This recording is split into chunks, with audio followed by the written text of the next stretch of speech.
ఈ పొట్లకాయ 20 రూపాయలు. ఒకటే తీసుకొచ్చాను. వాటిని చిన్న ముక్కలుగా కట్ చేసి రాళ్ళుప్పు వేసి మొత్తం ముక్కలంతటికి పట్టేలా బాగా కలుపుకోవాలి. ఒక 10 నిమిషాలు అయిన తర్వాత మొత్తం అంతా గట్టిగా పిండితే అందులో ఉన్న ఎక్సెస్ వాటర్ అంతా వచ్చేస్తుంది. అప్పుడు కూర బాగుంటుందన్నమాట. అంటే టైం ఎక్కువ తీసుకోదు. ఇది కూడా ఇంచుమించు బీరకాయ కూరలాగే ఉంటుంది. ఈరోజైతే దీంతో వేపుడు చేశానన్నమాట. మన సంప్రదాయంలో మంచినీళ్ళను కూడా అమృతంలా భావిస్తాం.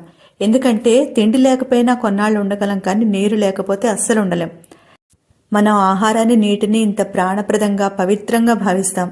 అలాంటిది మన సంప్రదాయం మీద ఎవరెవరో ఏవేవో వ్యాఖ్యలు చేస్తున్నారు. మరి ఆ విషయాలతో కూడా వ్లాగ్ చూడాలంటే ఛానల్ పేరు కింద ప్లే బటన్ని క్లిక్ చేయండి. అసలు ఎవరికైనా సరే ఉమ్మిన పదార్థాలు ఇస్తామా తినడానికి? ఇవ్వం కదా. అలాంటివి తినచ్చు, పర్వాలేదు అని చెప్తున్నారు. మరి వాళ్ళు రోజు అవే తింటున్నారో ఇంకేమైనా తింటున్నారో తెలియదు. మరి ఈరోజు మామిడికాయ పప్పు కూడా చేశాను. అందరికీ శుభరాత్రి.